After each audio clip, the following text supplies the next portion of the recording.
बिस्मिल्लाहिर्रहमानिर्रहीम। ग्लाइकोजन څنګه چې پلانټس کې فود سٹور کیږي ان د فارم اف سٹارچ، دغه شانتي په انیملز کې زموږ سره ګلوکوز کمباین کیږي او دا سٹور کیږي ان د فارم اف گلایکوجن. سٹارچ اور ګلوکوز کې ډیره کامن سیمیلریټي ده، دواړو کې الفا ډي ګلوکوز کمباین کیږي او زموږ سره ان د فارم اف گلایکوجن یا ان د فارم اف سٹارچ سٹور کیږي باډي کې. د سټرکچر په حواله سره څنګه چې سٹارچ کې الفا ډي ګلوکوز پولیمر دی، نو داسې ګلایکوجن هم زموږ سره د الفا ډي ګلوکوز پولیمر دی، زیات تر د هغې سره سیمیلریټي خوري. او په دې هغې څنګه چې پای کې زموږ سره الفا 1,4 ګلایکوسیډک لینکیج و، دلته هم زموږ سره الفا 1,4 ګلایکوسیډک لینکیج دی. یعنی ګلوکوز مالیکولز په پوزیشن 1 and 4 باندې د یو بل سره کنیکټډ دي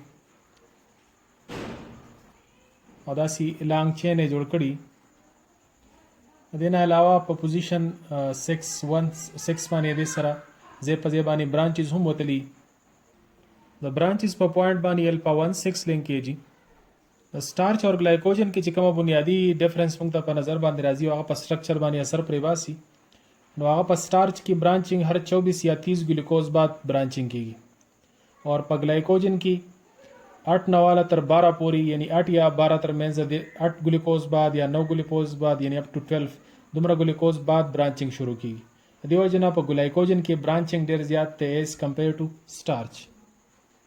په سٹارچ کې چې کومه سټرکچر د ګلوکوز د وجه نه جوړیږي، چونکې لینث یې سوای 24 نه 30 پورې ګلوکوز دی، دیو جنا داسې هیلکس لایک سټرکچر جوړیږي. دا ټایپ سټرکچرز موږ ته په نظر باندې راځي، څنګه چې تاسو مخکینو لیکچرو کې ویلي دي امایلوفیکټین وغیرہ کې. دا ټایپ سټرکچر زموږ سره ډیولپ کیږي په سٹارچ کې، لیکن د ګلایکوجن په صورت کې برانچنګ ډیر سیوای.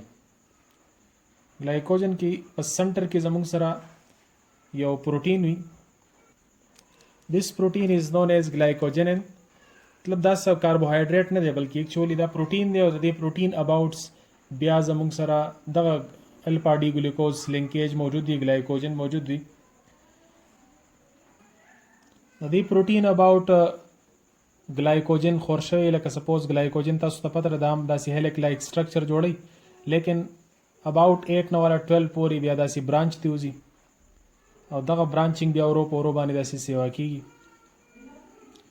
نو دغه برانچنګ په تناظر کې زموږ سره دا داسې ګلوبولر اونډه سټرکچر جوړي، داسې لینتي سټرکچر نه ورکوي.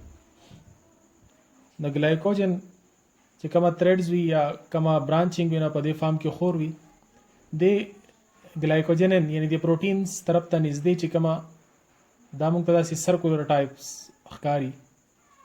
څومره چې دا کومه سرکلز د پروتین ته نږدې دي، انر سرکلز دي، نو په دې ځای کې زموږ سره برانچنګ زیاتی. څومره چې اوټر سرکل طرف ته ځو نو زموږ سره برانچنګ کمیږي. اوټر سرکل لیس برانچ اور انر سرکلز هایلی برانچ. یعنی د انر نه چې کله موږ اوټر طرف ته ځو نو زموږ سره برانچنګ بیا ډیکریز کیږي. بل یو کوېسچن طرف ته راځو چې انیمل باډي کې زموږ سره ګلوکوز کنورټ کیږي ګلایکوجن ته او ان د فارم اف ګلایکوجن سٹور کیږي. نو دا ایز ا ګلوکوز ول نه سٹور کیږي. پهلنی ریزن طرف ته راځو، هیپاټوسایټ کې چې کومه زموږ سره ګلایکوجن موجود وي، نو د دې مولریټي وي 0.01 مایکرومولر ګلایکوجن، 0.01 مایکرومولر. اور دا ګلایکوجن سالوبل نه دی، نو چې سالوبل نه دی نو اسموټیکلی انیکټیو دی، یعنی د دې د وجې نه اسموټیک پریشر نه کریټ کیږي. بس دا ګلایکوجن چې کومه اسموټیکلی انیکټیو دی، کومګه ان کیس واخلو چې په دې هیپاټوسایټ کې د ګلایکوجن په ځای ګلوکوز سٹور شي او دا ګلایکوجن چې دا څومره اماونټ دی 0.01 مایکرومولر، کدا ان کیس انسټډ د دې په ځای باندې ګلوکوز موجود وي، یعنی د دې موږ هایدرالایسس وکړو اور دا هایدرالایسس په رزلټ کې ګلوکوز پیدا کیږي، نو ګلوکوز پیدا کیږي 4 لیک مایکرومولر. دا به ګلوکوز پیدا شي دومره های اماونټ. بل ګلوکوز دی دا سالوبل پارت دی اور اسموټیکلی ایکټیو دی.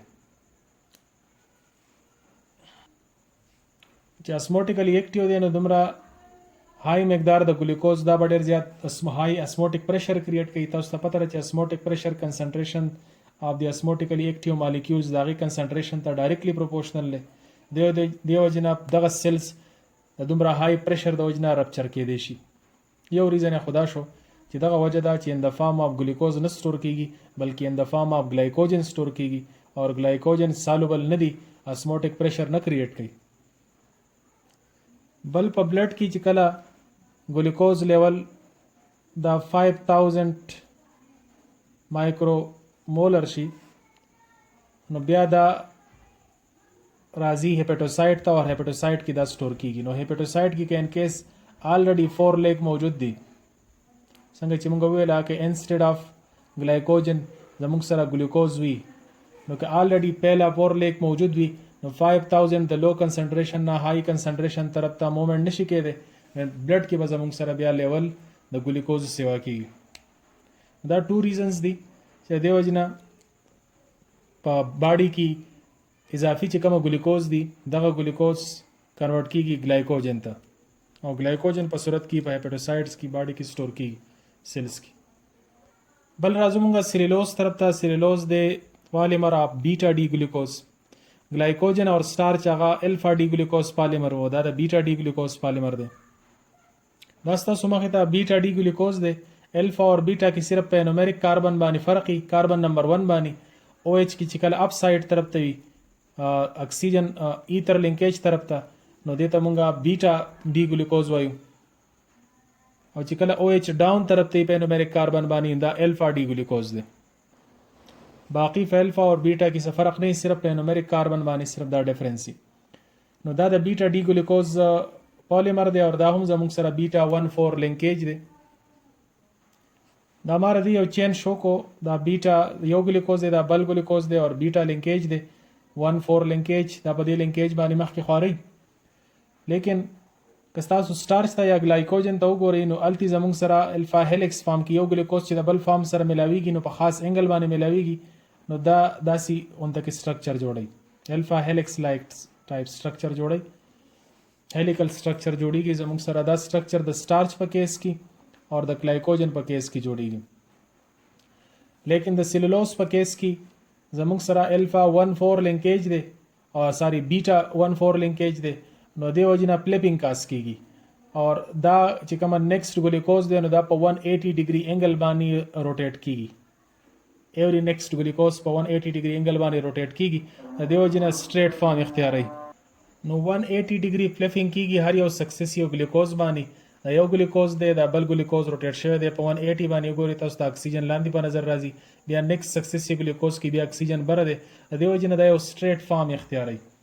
نو د دې وجې نه کومه د ګلوکوز سټرکچر وګورو دا ان د فارم اف لیئرز. دا ریډ لاینز تاسو ته ښکاري، دیز آر ګلوکوزز. دا ګلوکوزز مالیکول داسې د لیئرز په صورت کې خواري، داسې د دې سره خواته بیا نور ګلوکوزز ان د فارم اف لیئرز وي. دا ګلوکوزز لیر د یو بل سره میلاوي د هایدروجن بانډینګ په ذریعه باندې، یعنې د دې په منځ کې هایدروجن بانډینګ وي. دغه هایدروجن بانډینګ دا لیرز په خپل منځ کې سټیبلایز کړي.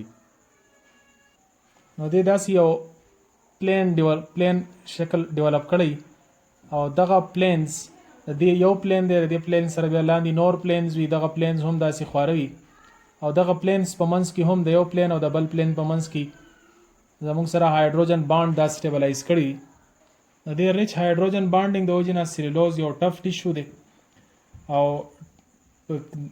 ما ارت په سرفیس باندې چونکې پلانټ زموږ سره ډېر زیات سیوا دي او په پلانټس کې زموږ سره سیلولوز موجود دی، د دې وجې نه میکزیمم کاربوهایډریټ ان د فارم آف سیلولوز موجود دی. هیومن کین ناٹ ډایجسټ سیلولوز ځکه چې د هیومن کې کومه انزایم موجود دی، ایمایلیز، الفا ایمایلیز یا بیٹا ایمایلیز، نو هغه صرف الفا 1,4 ګلایکوسیډک لینکیج باند بریک کولی شي، نو صرف هغه ډایجسټ کولی شي. سټارچ ډایجسټ کولی شي، ګلایکوجن ډایجیشن کېدی شي، لیکن د سټارچ نه علاوه دا زموږ سره سیلولوز نشي ډایجسټ کولی ځکه چې په سیلولوز کې بیٹا 1,4 لینکیج دی. د بیٹا 1,4 ګلایکوسیډک لینکیج ماتولو دپاره سیلولیز انزایم پکار دی او سیلولیز انزایم په هیومن کې نشته دی. رومیننټس انیملز چې کوم دي چې چا په انټسټاینز کې رومین موجود وي التی زموږ سره بیکټیریا خاص سپیشل بیکټیریا دي چې هغه سیلولیز انزایم سیکریټ کوي او دغه سیلولیز انزایم د وجې نه هغه سیلولوز بیا ډایجسټ کولی شي لکه کیټل شو ډیر شو کیمل وغیره. دې نه علاوه ټرمایټس هم سیلولیز انزایم پای کې وي نو هغه هم سیلولوز ډایجسټ کولی شي. نیکسټ مونږ راځو ډیکسټرین طرف ته چې دا زموږ سره یو سنگل کمپاوند نه دی بلکې دا زموږ سره یو هیټروجینیس ګروپ اف کمپاوند دی چې دا د پارشل ډایجیشن اف سټارچ په صورت کې مخې ته راځي. So it is a heterogeneous group of compounds which are partial hydrolyzed product of starch. Starch چې کله partial hydrolysis وشي د هغې په ریزلټ کې زموږ سره various شارټ غوندګي پالیمرز پیدا شي دغې ته ویلی کېږي ډیکسټرینز. دا زموږ سره سټارچ ما شو کو دې باندې مخکې بحث شوی دی داسې هیلکس لایک سټرکچرز وي مختلف برانچیز هم د دې نه وتلي وي. بس چې دې کله پارشل هایډرالسیس وشي نو پارشل هایډرالسیس یا الفا ایمایلیز انزایم په صورت کې کیږي یا بیٹا ایمایلیز. نو که الفا ایمایلیز یوز شي نو دا زموږ سره شارټ برانچز کې داسې پروډکټس کې کنورټ شي دا رینډم غونته کې هایډرالسیس کیږي مطلب سپیسیفیک هایډرالسیس نه دی. نو دا چې کومه د کمپاونډز پروډکټ یو جوړ شو دې کمپاونډز ته ایز ا هول دې هیټروجینیس ګروپ ته ایز ا هول ویلی کېږي ډیکسټرین. اوس په دې ډیکسټرین کې دا خو د الفا ایمایلیز په صورت کې که چېرته په دې باندې بیټا ایمایلیز کار وکړي نو بیټا ایمایلیز په صورت کې لیمټ ډیکسټرین پیدا کېږي او لیمټ ډیکسټرین کې دا خاصیت دی چې کومه د دې نه برانچ وځي نو په هغه برانچ کې 4 ګلوکوز وي د 4 نه زیات ګلوکوز نه وي نو هر یو برانچ کې 4 ګلوکوز موجود وي نو دې ته ویلی کېږي لیمټ ډیکسټرین. نو لیمټ ډیکسټرین دا له کریټ کېږي چې کله بیټا ایمایلیز په سټارچ باندې کار وکړي نو که د الفا ایمایلیز سره موږ بیټا ایمایلیز مکس کو نو لیمټ ډیکسټرین هم پیدا کېږي او ډیکسټرین هم پیدا کېږي. میډیکلی د دې د انفنټس په حوالې سره ډېر زیات اهمیت دی ځکه چې کوم ماشومان نو هغه ډایجسټیو سیسټم زیات ډیولپ نه وي نو هغه سټارچ نشي ډایجسټ کولی. د دې وجې نه دغه سټارچ د دې ایمایلیزس په صورت کې د الفا ایمایلیز او بیټا ایمایلیز په صورت کې هغه کنورټ کېدی شي ډیکسټرین طرف ته او لیمټ ډیکسټرین نو دا بیا انفنټس ډایجسټ کولی شي.